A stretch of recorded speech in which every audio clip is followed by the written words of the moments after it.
Imagine not being able to read the paper because your hands were shaking. Imagine not being able to read newsprint as your world faded to black. The National Federation of the Blind, Newsline, Indiana.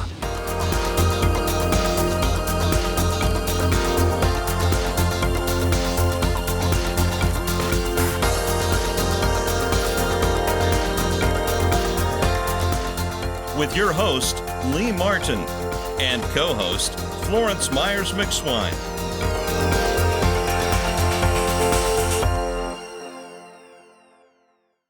Good morning, everyone, and welcome to this week's National Federation of the Blind, Newsline, Indiana. I am your co-host, Florence Myers-McSwine, here with your host, Mr. Lee Martin, and with a part two with Mr. Shawn Callaway from America's Front Porch, Washington, D.C. And again, Mr. Shawn Callaway, welcome to our show. Oh, thank you for having me. It's good to be back. And as always, love spending time with both of you. So thanks to you and WHMB 40 for allowing me to come back. All righty. Well, Shawn, we had a nice time during our first showing last week, and we're back. So Florence, you can give us a little synopsis. Give our audience a little synopsis. Yes, I certainly can. Now, last week we talked about Mr. Shawn Callaway and basically his childhood. He told us that he was originally from Washington, D.C. He was raised and educated, prior to college in Washington, D.C. And he also shared with us his love for sports. He expressed his support, his village. You know, proverb, it takes a village to raise a child, and he definitely had a village. It sounds like he had some awesome support. And so it kind of brought us to, he took us to where he decided to go to college. He decided to go to college in South Carolina. And so that kind of brings us up to where we are today. Well, that's great. We had such a great time, and let's don't forget that he did talk about being an athlete and scoring touchdowns. Yes. And very few. I don't want to make it seem like I scored 50 of them. I scored a few, but not a lot.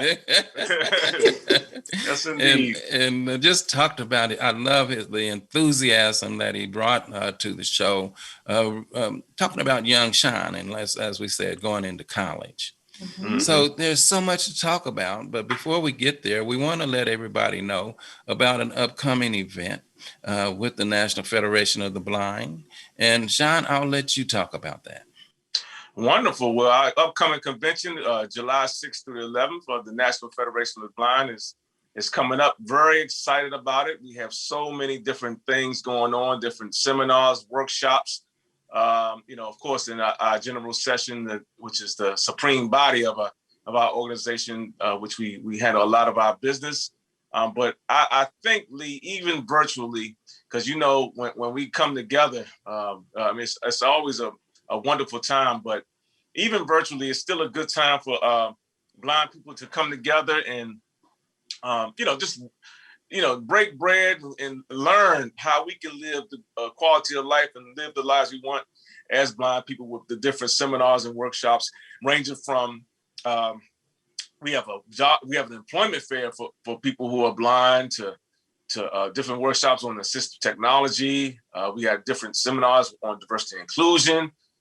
You name it, we have it. And so I'm just looking forward to it, and it's free.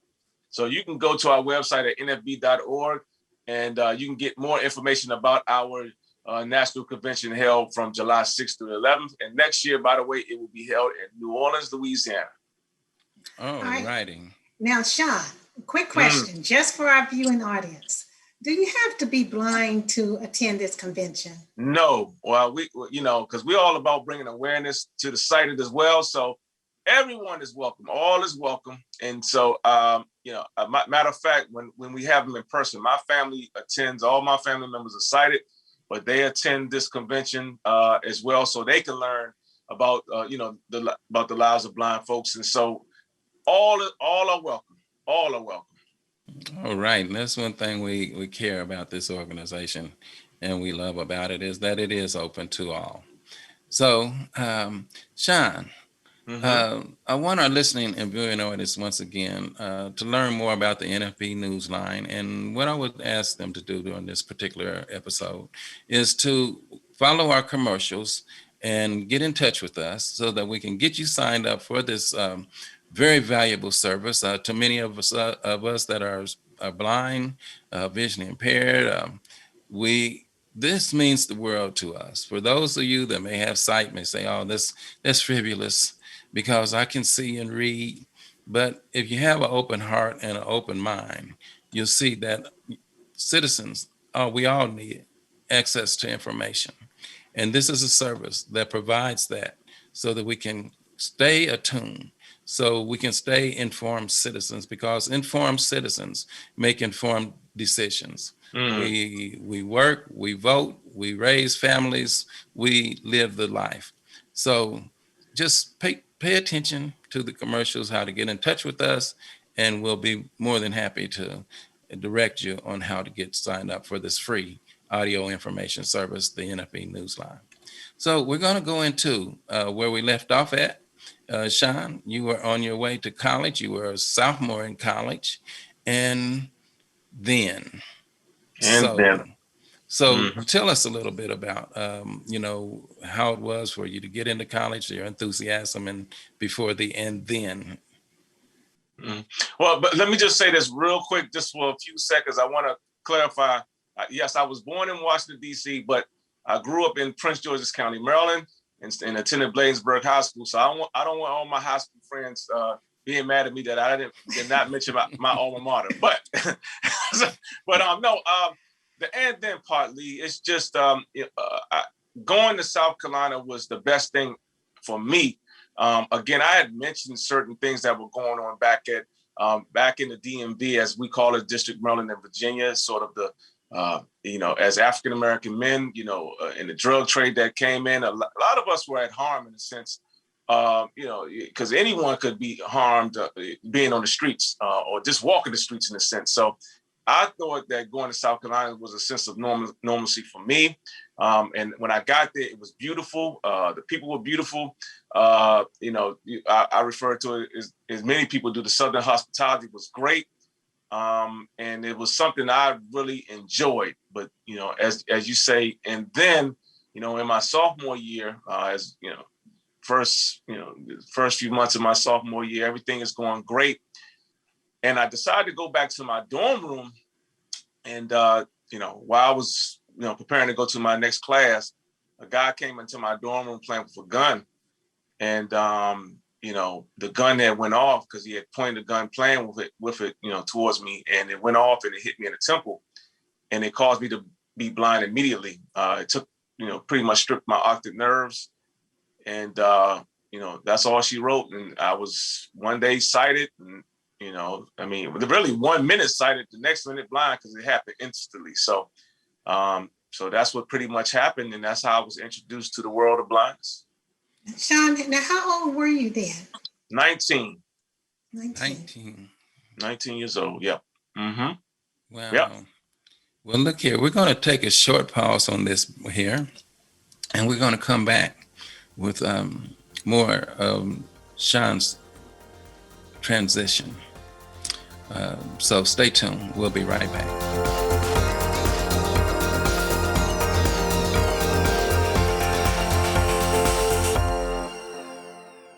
If you or someone you know is visually impaired or print challenged, the National Federation of the Blind has a resource you need. I use NFB Newsline when reading Hammond Northwest Times. Using NFB Newsline, I read the Christian Science magazine.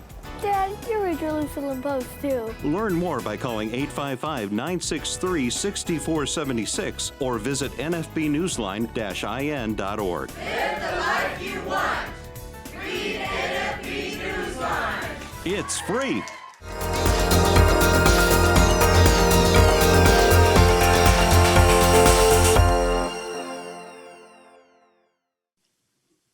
welcome back to this segment of the National Federation of the Blind Newsline Indiana. And Shawn, now with our last segment, you told us that you were accidentally shot while in college. And so then came your village. So tell us a little bit about your family's reaction after your injury. Of course, that was very sad, disappointing for them. You know, you kind of help raise a man to go off and do some good things, and he comes back. You know, it's pretty wild to think, but the very reason I left the DC area was the very reason I came back, which was I didn't want to get shot or killed, right? And so when you come back home, you know, you do have a family who is disappointed, sad, frustrated, angry, all these feelings all at once. But I would say about my family, and this includes my parents, my brother and sister, who I did not mention in the first time, you know, all my aunts, uncles, cousins. I mean, it was like a rallying cry to get me together and to, you know, prepare me to get back functioning in life, you know. And so like I said before, I never wanted for, when I say that, I've always had support. It was like, it was never missing for me. So for them to rally around me and to help me get myself back together, they had to go through their emotions in making that happen, but it happened, and here we are today. So they were very supportive of me, and especially leading up to me receiving what we call rehabilitation counseling and acquiring my independent living skills. So my family was very, very instrumental, and they continue to be, quite honestly, in my life in dealing with blindness. Okay, so how did you, I know it's emotionally for you, transitioning, you know, from these trials that came your way. Now you're starting to transition. Now, for a person that is in any particular situation that needs vocational rehab, how did you find vocational rehab, and how did you make that adjustment? Sure. Well, my dad found them, and so, you know, we did not get resources from doctors, Lee, at that time. And quite honestly, if you ask some blind people, they still don't. But that's another story for another time. But my dad, you know, made phone calls, you know, even to the National Federation of the Blind back then, of where to go. And so he found what we call DORS, which is Division of Rehabilitation Services of Maryland. And so I met my DORS counselor, and it was my DORS counselor, and I regret that I don't remember her name, but she was the one that told me that, you know, you can't live independently as a blind person, but you need to get independent living skills training. And so once she introduced me to independent living skills training personally, when she would come to my house one-on-one, then she thought it was best that I went off and learned these skills in another facility. So I went to what we call the Maryland Rehabilitation Center. At the time, is now called the Workforce Technology Center. And that's where I gained my independent living skills from 3 blind people, actually: Lou Smith, Carol Lewis, and Roger Brown. And I learned how to cook, clean, use a computer, navigate my surroundings, orientation, mobility, ride a bus, you name it. I learned it there. And so that was I would say the platform for me and the foundation for me to really go back to college. All right. And you said go back to college. That's what I'm talking about. All right. Okay. Now, now this transition, now, how long did it take you to basically find Shawn again? That's a great question. Because despite the support I did receive, and I definitely want to mention a lot of my friends from high school in South Carolina State as well. You know, you still are in a state of depression in a sense, because you have transformed into someone else, right? You are someone who is different than what you were a few years ago. You know, and at the time, I didn't even know it at the time. When I went to University of Maryland and I became a psychology major, that's where I learned I actually suffered from major depression disorder, right? I did not know I was suffering from depression, but I was. And so thank goodness for that support that I had around me, because, who knows what I would be thinking, who knows what, let me just be candid, what kind of harm I could have done to myself, being unhappy, being blind. So, it took a while to really find myself as a blind person. But again, Florence, I think having that training, that independent living skills training, was very beneficial, because it took me from a place of dependency to independence, right? So instead of having to ask people for rides all the time, I knew how to catch a bus. I knew how to catch a subway. And so once you become more and more independent, you become stronger, you become more more thoughts come into your head on how you want to improve your quality of life. So again, I believe that receiving those skills, Florence, would help change Shawn Callaway into sort of the happy-go-lucky person that he was before he became blind. Well, on that note, we're going to take a short pause, and we're going to talk about the happy-go-luckiness and and how you have really transitioned and become an integral part of so many people's lives. So we'll be right back. Stay tuned. Enjoy the commercials.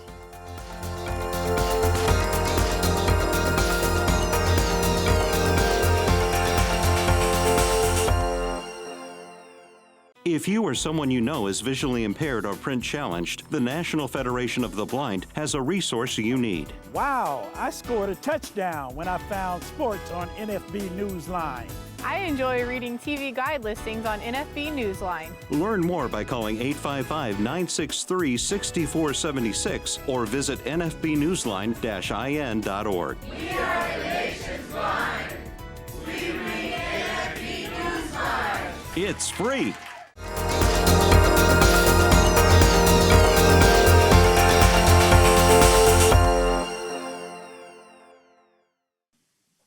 Welcome back to this segment of the National Federation of the Blind Newsline, Indiana. And Shawn, your story, your reality, you are making it happen. So there's a lot that is going on with you. So you've had your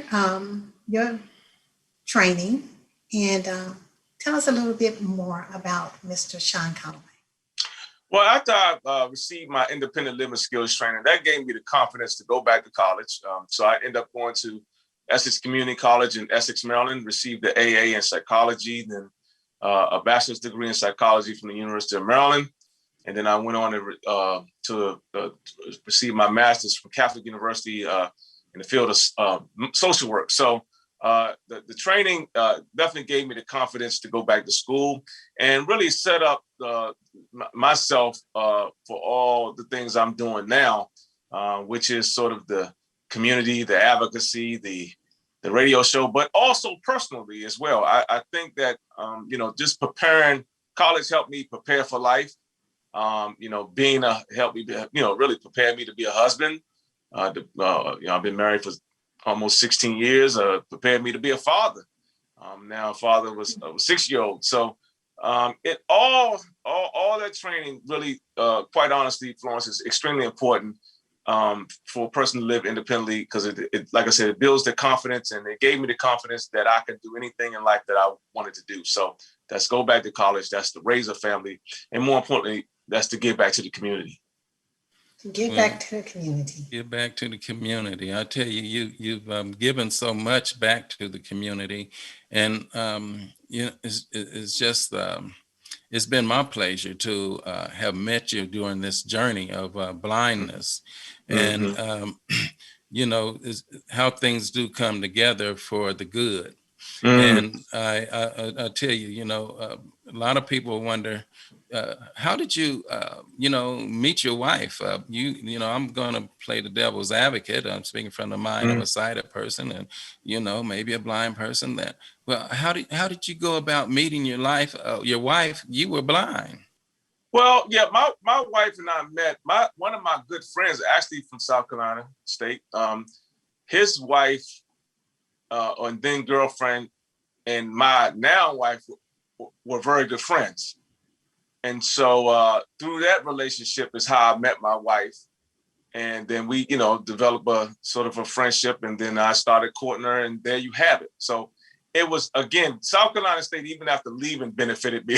So just because of our friendship with my dear friend, Daryl Force, by the way. And so, that's how I met my wife, just mutually through other friends. And it's been wonderful ever since. So we really, she's very supportive of a lot of things that I do. And especially in regards to my work in the community and working, volunteering through the National Federation of the Blind. So I did find a good life partner in sort of in regards to things I want to do in life, and she's been with me through this journey as well. Okay, and Shawn, how do you feel about being a dad? Love it. I became a father for the first time and only time, because this is my only child, me at 42.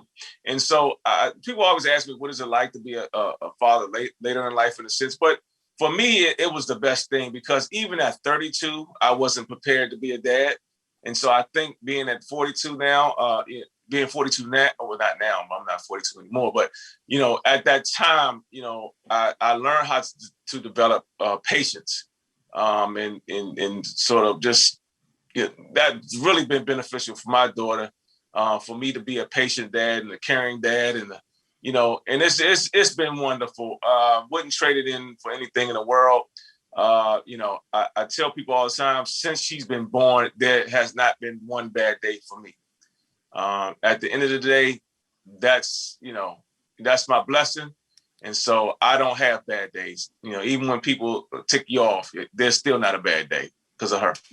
Well, I tell you what, I have enjoyed her from the time she was born, and you were telling us about her, and just to hear her over the phone asking you, Dad, is this order night out? And just so cute. But you're a great father, and I commend you, and a husband. I commend you on that. Now, let's talk about, you said you were in the radio. Let's talk about that. Sure. And really just thank you and Florence, quite honestly. I had no desire to get into radio, and I really thought I could not do it, but the both of you, encouraged me, even met with me multiple times to practice. And but I've been in radio, it'll be 5 years, Lee, and on July 16th, which I can't believe has been that long, but I host a show called Open Our Eyes, which focuses on disability inclusion for Tacoma Radio. Which you can stream on tacomaradio.org, or if you're in the DC area, 94.3 FM. And so this has given me an opportunity to really spread the goodness about people with disabilities and our capabilities of what we can and cannot do in society. So like I said, 5 years strongly, and it seems like that train won't stop. So I've really enjoyed it. And again, I thank you and Florence for giving me the confidence to let me know that, hey, I can do this radio thing, because it's really been wonderful. I know I pull you up on the A Lady as well, so I really like that, and just tell everybody to go there, and I'm there. Now, also, you're doing some great things with advocacy with the National Federation of the Blind.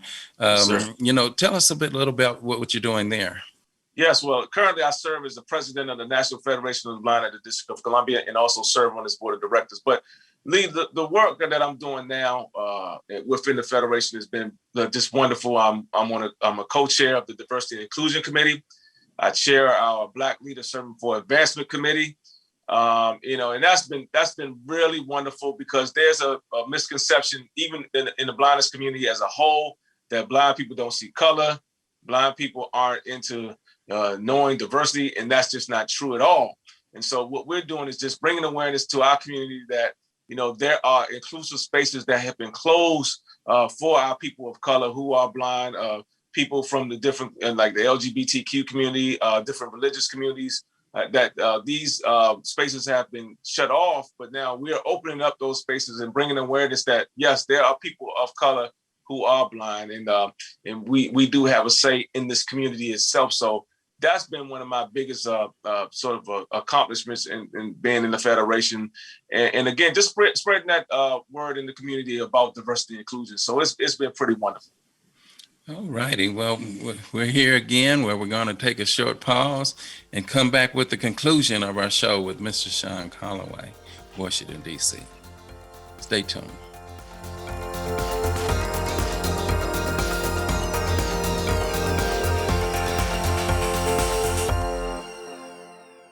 With my failing eyesight, I'm not able to read regular newspapers, and I'm not able to keep up with obituaries. I've been a homemaker all of my life, but since my vision has failed, I wish I could read my favorite magazines. Have you heard of the NFB Newsline? Learn more by calling 855-963-6476 or visit nfbnewsline-in.org. Subscribe free to NFB Newsline today. The National Federation of the Blind knows that blindness is not the characteristic that defines you or your future. Every day we raise the expectations of blind people because low expectations create obstacles between blind people and our dreams. You can live the life you want. Blindness is not what holds you back.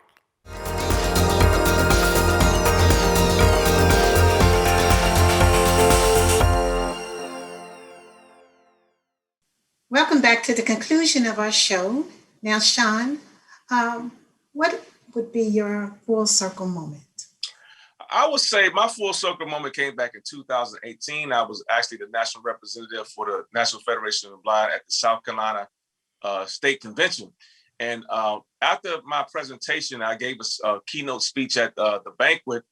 And after that, after the speech, I was standing with a friend, actually Dr. Diana Felix Smith, who came to see me speak. And we were just sitting there talking. And a woman came up to me and she said, "Excuse me, Shawn, I know I may be violating HIPAA laws, but I just want to let you know that I was your nurse after, at the hospital after you got shot." And she said that me and all the nurses at that time, 27 years ago, prayed for you and prayed that you would have a productive life. And to see you as I sit in this audience and see you, just do well in your life, my prayers have been answered. So I would say right there was a moment that I will never forget. And I'm just so thankful. And, that moment right there just showed me how far I came along and how God has been good to me. So. Well, Mr. Shawn Callaway, I just want to say to you, you have been a blessing to so many people and so much of an influence, I always say, to myself, Florence, and other blind citizens and sighted citizens as well, to our community at large. We just want to say thank you for all that you do. Thank you, Lee. Thank you, Florence, for all that was supporting me. And I thank y'all so much for having me. And this has been wonderful. So just have a wonderful day and God bless you all. All right. And thank you so much, Shawn. And on that note, we'll see you next week on the National Federation of the Blind, Newsline, Indiana. The National Federation of the Blind, Newsline, Indiana. For more information, go to nfb-in.org or call 855-963-6476. That's 855-963-6476.